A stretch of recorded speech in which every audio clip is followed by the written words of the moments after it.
anak-anak ibu semuanya, materi kita hari ini yaitu tentang menjauhi perilaku tercela, yaitunya ghibah. Nah, untuk indikator kita yang pertama, kita akan membahas tentang konsep ghibah dalam pendidikan Islam. Nah, apakah anak-anak ibu sudah pernah mendengar kata-kata ghibah sebelumnya? Sudah, Bu. Ya, kalau sudah, kira-kira siapa yang bisa menyebutkan apa itu ghibah? Saya, Bu. Ya, silakan kepada Afdal. Ghibah artinya menggunjing, Bu. Ya, bagus Afdal. Nah, untuk anak-anak ibu yang lain, siapa yang masih bisa menyebutkan apa itu pengertian ghibah? Ada tanggapan lain? Saya, Bu.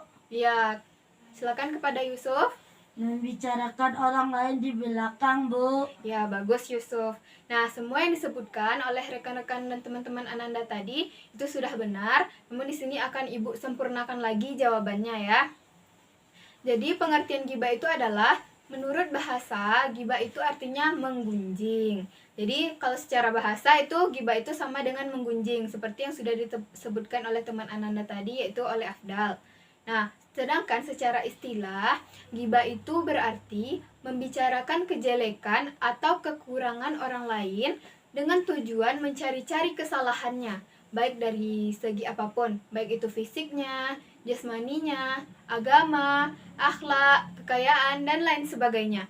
Jadi ghibah itu menyebutkan sesuatu yang terdapat pada diri seseorang yang sedangkan jika orang tersebut mengetahui ia tidak akan suka jika hal itu disebutkan. Nah, cara berghibah ini juga bermacam-macam. Bisa dengan menirukan tingkah laku atau perbuatan orang dengan tujuan mengolok-olok atau dengan menyebarkan aib orang tersebut. Nah, baiklah, berdasarkan penjelasan Ibu tadi, kira-kira apakah ada dari anak Ibu yang bisa menyimpulkan apa itu ciri-ciri dari perbuatan ghibah? Ada yang bisa? Jika ada, angkat tangannya ya. Ya, contohnya itu seperti misalkan ada 3 orang yang berteman. Kita anggap saja itu si A, si B, dan si C. Nah, si A dan si B ini dia bertetangga, sedangkan si C ini rumahnya yang jauh. Jadi A dan B ini sudah saling mengenal dari kecil. Lalu ketika di sekolah, si A ini menceritakan kejelekan si B kepada si C. Dia bilang kalau si B itu biasanya kalau ke sekolah dia itu jarang mandi, jarang gosok gigi. Nah, kalau kita ngobrol dengan si B ini nafasnya bau gitu. Nah, seperti itu kira-kira dia menceritakan kejelekan dari si B kepada si C. Nah, dari contoh dan penjelasan Ibu tadi, kira-kira apakah ada anak-anak Ibu yang bisa menyimpulkan apa itu ciri-ciri perbuatan ghibah?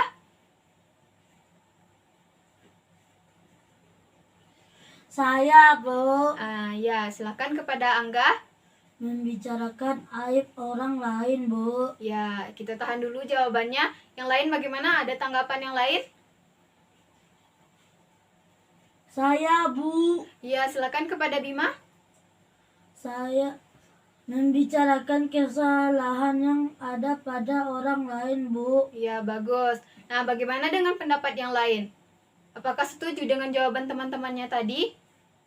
Coba Bu. Afdal. Ya, Afdal setuju. Setuju, Bu. Ya, kenapa Afdal setuju? Apa alasannya? Ya, yang lain bagaimana? Nah, coba Rina. Rina, apakah setuju dengan jawaban teman-temannya tadi? Saya setuju, Bu, karena ghibah itu membicarakan kejelekan yang ada pada diri orang lain, Bu. Ya, bagus. Jadi, yang disampaikan teman-temannya tadi sudah benar bahwa ciri-ciri dari perbuatan menggunjing itu adalah dengan orang-orang ketika dia menyebarkan aib saudaranya sendiri atau menyebutkan kekurangan atau kejelekannya dengan tujuan untuk mencari-cari kesalahan orang tersebut ya.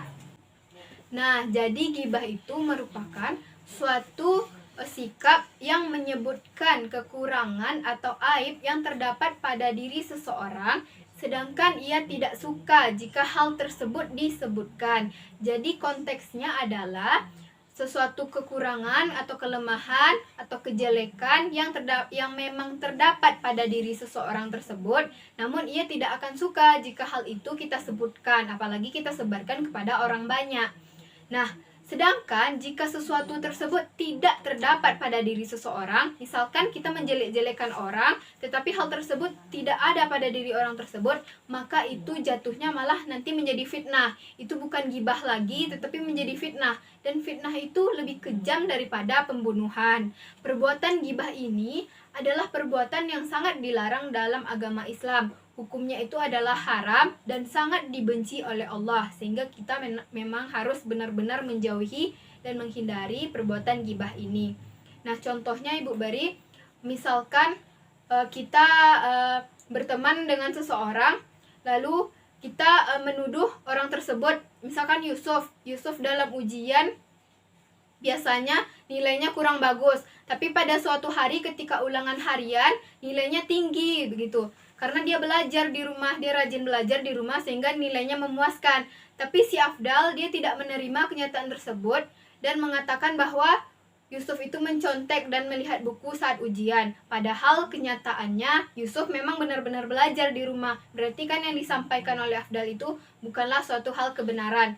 Nah, dari contoh yang Ibu berikan tadi, apakah itu merupakan contoh perbuatan gibah? Tidak, Bu. Tidak, Bu. Iya, Bu. Nampaknya ada perbedaan pendapat. Jadi sebenarnya iya atau tidak? Tidak, Bu. Tidak, ada yang jawab iya, ada yang jawab tidak ya. Nah, kira-kira dari anak Ibu siapa yang setuju bahwa contoh yang Ibu berikan tadi merupakan perbuatan gibah? Saya, Bu. Ya, silakan kepada Yusuf. Kenapa alasannya? Karena membicarakan kejelekan orang lain, Bu.